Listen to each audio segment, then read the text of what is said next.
Hi friends, मी किरण. स्वाद बिट्समध्ये तुमचं खूप खूप स्वागत आहे. आज आपण बनवणार आहोत राजमा मसाला पुलाव.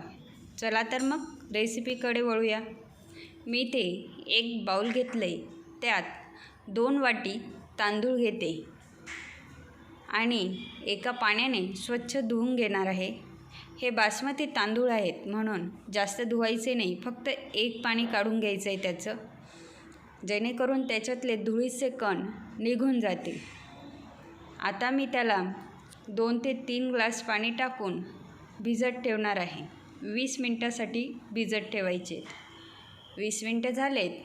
आता मी गॅसवर एक कुकर ठेवला आहे, त्यात 1 चमचा इतकं बटर टाकलं आहे.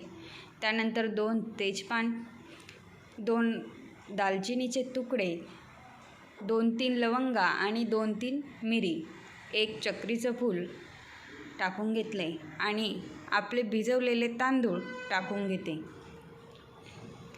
त्याच भांड्यात पाणी टाकून सगळे तांदूळ काढून घेऊया. पाणी इतपत टाकायचं आहे जेणेकरून तांदूळ छान बुडतील आणि उकळताना ते मोकळ्या पाण्यात छान उकळतील आणि शिजतील. पाणी कमी टाकायचं नाही आहे, कारण आपण हा भात एका चाळणीने चाळून घेणार आहोत.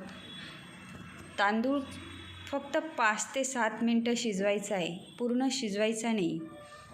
अगदी 50 ते 60% म्हणजे अर्धा किंवा त्यापेक्षा थोडा नरम होईल इतपत शिजवायचा आहे.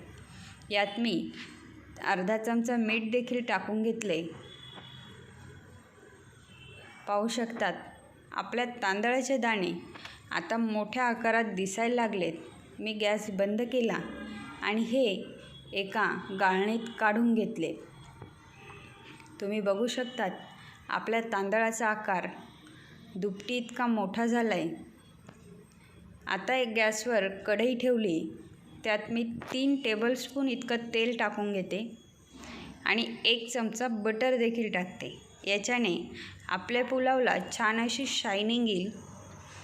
हा मी 1 वाटी राजमा रात्रभर भिजत घालून त्यानंतर कुकरमध्ये 1 शिटी घेऊन घेतली होती.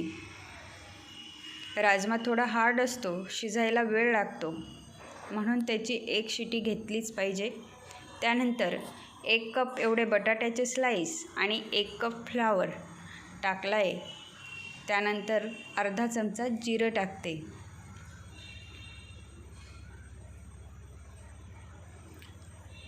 आणि ते छान परतवून घेतल्यानंतर मी शिमला मिरचीचे काप आणि कांद्याचे काप टाकून घेतलेत. तेही जवळपास 1 कप इतके आहेत. आता फुल गॅसवर छान असं परतवून घ्यायचं आहे, साधारण 1 मिनटं इतक्या वेळात. मी त्याच्यावर झाकण ठेवून छान वाफवूनच घेतले, जेणेकरून भातासोबत अर्धवट कच्चे राहायला नको आणि बरोबर व्यवस्थित शिजले पाहिजे. आता आपण मसाले टाकून घेऊया. मी ते अर्धा चमचा हळद, 1 चमचा पुलाव बिर्याणी मसाला मिळतो बाजारात रेडीमेड, तो टाकून घेतला आहे. त्यानंतर 2 चमचे लाल कश्मीरी मिर्च पावडर घेतली. हिच्याने जास्त तिखटपणा येत नाही आणि रंगही सुंदर येतो, म्हणून मी ही वापरली. तुमच्याकडे जर कश्मीरी लाल मिर्च पावडर नसेल तर तुम्ही आपल्या रोजच्या वापरातलं तिखट जरी वापरलं तरी चालेल. आणि आपण शिजवलेला भात टाकून घ्यायचा आहे. छान एकत्रित करून घेऊया. तुम्ही चॅनलवर नवीन असाल तर प्लीज चॅनलला सबस्क्राईब करा. सबस्क्राईब करणं बिलकुल फ्री आहे, त्यामुळे सबस्क्राईब करायला विसरू नका. मी या स्टेजला 1 ते 1.5 चमचा मीठ टाकले. मीठ तुम्ही तुमच्या चवीनुसार कमी किंवा जास्त करू शकतात.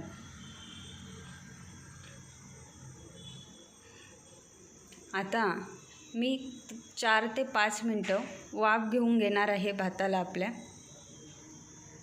त्यानंतर मी इथे टोमॅटो लांब चिरून टाकून घेतला आहे. त्यातल्या बिया काढून घेतलेल्या आहेत, कारण पुलावमध्ये त्यांचा एक वेगळी टेस्ट येते, म्हणून त्या स्किप केल्या आहेत. हे लास्टलाच टाकायचे आहेत, कारण आधी जर टाकले तर टोमॅटो जास्त शिजून तो पूर्णतः त्याचे तुकडे होऊन जातील आणि दिसून येणार नाही पुलावमध्ये.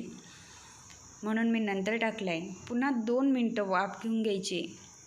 वाफ घेताना कढईखाली एक लोखंडी तवा ठेवायचा आहे आणि त्यावर कढई ठेवायची, जेणेकरून आपला पुलाव खाली कढईला चिटकणार नाही. आता मी इथे 1 चमचा लिंबूचा रस टाकते. हा बिलकुल ऑप्शनल आहे. मला याची एक वेगळी टेस्ट पुलावमध्ये आणायची होती, म्हणून मी हा शेवटी टाकून घेतला आहे. त्यानंतर बारीक चिरलेली कोथिंबीर आणि 2 ते 3 पुदिन्याची पानं टाकून घेतली. छान चाळून घेऊया. ही रेसिपी घरी नक्की ट्राय करा आणि कशी झाली हे कमेंट करून सांगायला विसरू नका. तुम्हाला आणखी कुठली रेसिपीचा व्हिडिओ हवा असेल तर तुम्ही कमेंट करून मला सांगा, जेणेकरून मी तोही व्हिडिओ चॅनलवर टाकण्याचा प्रयत्न करेल. तुम्ही पाहू शकतात, अगदी सुंदर असा पुलाव तयार झालेला आहे. आपला छान पुलाव शिजूनही झाला आहे. मी आता तो एका बाऊलला काढून घेते. अगदी घरच्या घरी, घरच्या साहित्यात सुंदर असा हॉटेल स्टाईल पुलाव रेडी आहे. बघू शकतात तुम्ही जवळून त्याचं टेक्स्चर. व्हिडिओ आवडला असेल तर लाईक करा, शेअर करा, कमेंट करा. व्हिडिओ बघितल्याबद्दल धन्यवाद. पुन्हा भेटू एका नवीन रेसिपीत. तोपर्यंत बाय बाय.